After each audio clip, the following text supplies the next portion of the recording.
In the latest Diddy trial update, assistant Capricorn Clark goes to the stand and drops a bomb. Check it out. Capricorn Clark, what did she tell the jury? A lot. Eva, she testified that Sean Combs at one point threatened to kill Kid Cudi after finding out that he began dating Cassie Ventura. But she talked about three distinct episodes as prosecutors today started to home in on one of the elements of the alleged racketeering conspiracy, and that's kidnapping.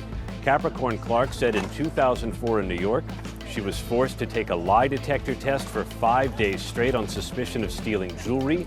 In 2008, she said Sean Combs charged at her and kept shoving her with his hand. She demonstrated for the jury until pushing her all the way out of his house in Miami Beach when she said that she hates it here and forced her out of the house. And then in 2011 in Los Angeles is when she says she was forced at gunpoint into a car to go to Kid Cudi's house because Sean Combs was very upset. Aaron, Clark painted a picture of what it was like to work for Combs, saying she even had to take a lie detector test. Why did she have to do that? This goes back to July 4th weekend in the Hamptons. Sean Combs was hosting one of his now famous white parties, and he was able to wear three very high-end pieces of jewelry loaned to him by Jacob the jeweler. And after the party, Capricorn Clark was supposed to take possession of the jewelry and bring it on a private plane to Miami Beach, where Combs was headed. And on her way to the airport, she realized the bag wasn't there, and she said that she suspected it was an inside job. But apparently Combs and one of his bodyguards, a guy by the name of Uncle Paulie, that's how he was known, ended up taking her. All right. So the latest in the Diddy trial, Capricorn Clark, former assistant of Diddy, goes on the stand. Now, let me just say, if you've dealt with Diddy anytime 2012 onward, 2004, 2012, you had to deal with Cap. Cap was the assistant. She was the one who made all the calls. She, cleared everything, made sure everybody was even up to Diddy standards. So I know because I produced on a BET Awards. We had given Diddy a Lifetime Achievement Award. A lot of y'all know I was a producer and still produce and do a bunch of stuff. But at that point in time, I was working with Jesse Collins, and we were producing the Lifetime Achievement Award for Diddy.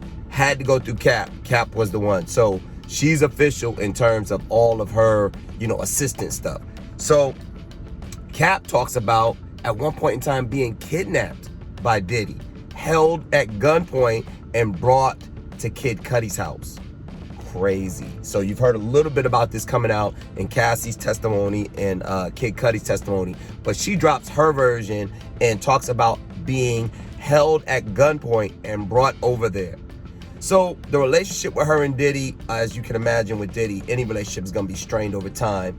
She actually goes on the stand. She talks about all that. She talks about the fact that at some point in time, she had a discrepancy with Diddy because she was on vacation with Rihanna. She went to go hang out with Rihanna, and when she came back from vacation, Diddy fired her. So she ended up making a lawsuit against him. But then on the stand, she says there was threats made against her, that at one point in time, Diddy and Andre Harrell pulled up on her at a creative CAA, Creative Artist Agency meeting. Had nothing to do with them, but he pulled up. She said she went to a Jimmy Iovine meeting, and at this Jimmy Iovine meeting, which was for another job, he told her, this meeting is not about the job. This meeting is for you to drop the lawsuit against Diddy.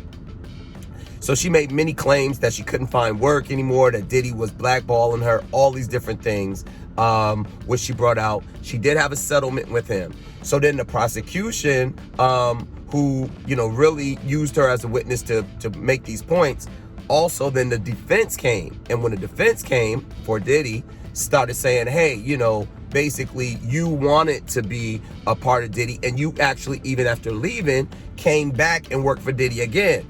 And they pull up this recommendation letter that Diddy wrote for her. She looks at the letter. She says, wait a minute, you guys are saying this is from 2021. This was actually from 2012. Defense was a little shook by that. because they had thought it was from 2021, but it was actually from 2012 from a lawsuit. So now the lawsuit became public knowledge. Everybody got a chance to talk about that. Make a long story short, I think some of the key points, and another key point was that she's not a big fan of Cassie. She kind of comes off and lets you know she's not a big fan of Cassie, and that she sees Cassie as just a talent.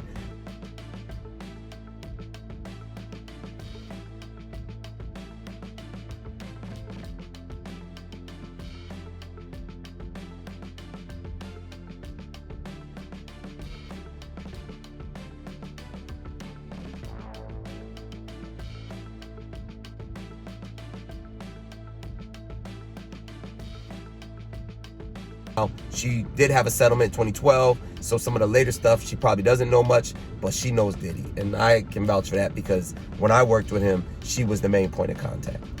All right, man, that's what it is, man. Make sure y'all stay tuned. Rapsy Hollywood, where hip hop meets Hollywood, and that's all we doing is bringing you the news, bro. Peace.